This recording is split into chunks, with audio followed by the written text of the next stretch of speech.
Elena Carter never intended to make headlines or hearts flutter. A soft-spoken maid with a relentless work ethic, she preferred to stay invisible, quietly polishing glass walls and arranging files while the city's elite buzzed past her. Working for Empire Holdings was a job, not a dream. But one sleepy Monday morning, still groggy from an overnight shift, Elena unlocked the wrong door. It was the CEO's office. Not her CEO's. Not the one who'd been away on business for weeks. This office belonged to the other CEO. The intimidating, rarely seen billionaire heir, Alexander Black. Unaware he had returned early, Elena busied herself with her duster and vacuum, humming softly. She didn't hear the elevator ding.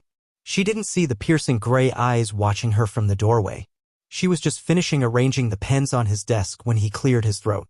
Startled, she dropped the pencil cup. Alexander was used to control. Power. Silence. What he didn't expect was a shy maid in his chair, scrambling to pick up stationery and stammering apologies like a cornered kitten. What should have been an awkward moment became something else entirely. He asked her name. She tried to vanish into the carpet.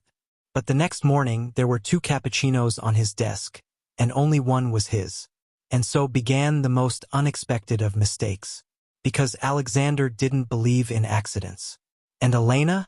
She had no idea she just dusted off the beginning of something dangerous, tender, and utterly life-changing. Lila Monroe wasn't supposed to be anywhere near the executive floor. Her job was to clean the lower-level conference rooms, not the penthouse suite that overlooked the entire skyline of Manhattan. But a last-minute schedule change and a misplaced work order sent her straight into the lion's den. Except the lion was devastatingly handsome and wide awake. CEO Nathaniel Cross was known for 2 things: his billion-dollar deals and his cold, untouchable demeanor. Employees whispered about him in the halls, always from a distance. But that morning, he wasn't behind glass or in a meeting. He was sitting in his office chair, watching her. Lila, with her oversized cleaning cart and frizzy ponytail, froze. Her cheeks flushed as she realized she'd just vacuumed around the most powerful man in the building like he wasn't even there. Instead of firing her, Nathaniel asked a question no one expected from him. "Do you always hum while you work?" From that moment, something shifted. She tried to avoid him. He made it impossible. 1 accidental encounter became 2, then 3, then coffee. Nathaniel found her refreshing, real, unpolished, unintimidated by his world. Lila didn't know what to make of the CEO who remembered her favorite donut or who rearranged his schedule just to walk past the janitor's closet. She thought she was beneath his world. He knew she was exactly what was missing from his. But as their connection deepened, so did the risk, because in a company where appearances are everything, a maid falling for the CEO could be more than just a scandal. It could cost them both everything. Sophie Lane took pride in her work even if no one ever noticed. As the night shift cleaner at Sterling Enterprises, she moved quietly through the towering glass building, polishing desks and emptying trash cans while the corporate world slept. Until one night, she accidentally wandered into the executive suite and changed everything. The office was stunning, sleek, minimalist, and obviously expensive. Sophie couldn't resist tidying a crooked frame, organizing the scattered papers, even dusting the antique chessboard on the CEO's desk. She didn't know someone was watching. Damian Sterling, the notoriously reclusive CEO, had returned early from his overseas trip and was reviewing reports in the darkened corner of his office. He should have said something. Should have stopped her. But instead, he watched the young woman move with care and quiet confidence, unaware that she was capturing the attention of the most unreachable man in the company. When Sophie finally spotted him, she gasped, mortified. But instead of anger, Damian only gave her a small, amused smile.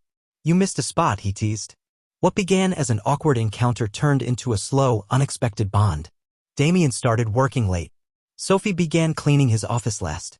One night, she brought him tea. The next, he offered her a seat. Slowly, walls came down. She made him laugh.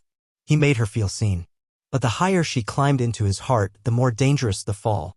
Because in a world where status is everything, a cleaner and a CEO didn't belong together. Or did they? In the quiet moments between board meetings and brooms, Sophie wasn't just cleaning his office. She was rewriting his life, one stolen glance at a time.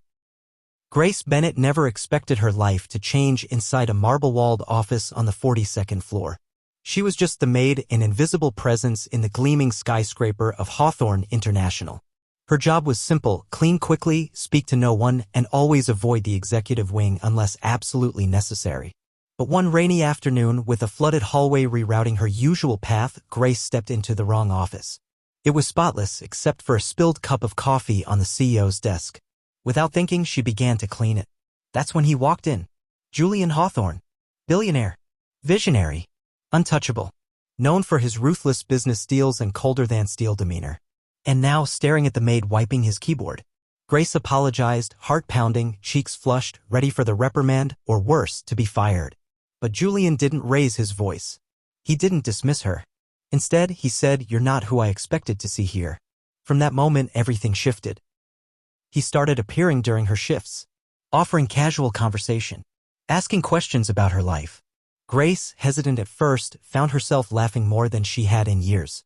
She didn't understand what Julian saw in her, a maid with a community college education and calloused hands. But he was drawn to her quiet strength, her sincerity in a world full of masks. Their worlds couldn't be more different. But when the heart decides, logic rarely wins. Still, whispers started. Cameras clicked. And the line between what they felt and what they feared began to blur. Grace hadn't planned on cleaning his office that day. She definitely hadn't planned on cleaning up his lonely life. But love doesn't follow schedules. And sometimes all it takes is one unexpected moment to rewrite everything.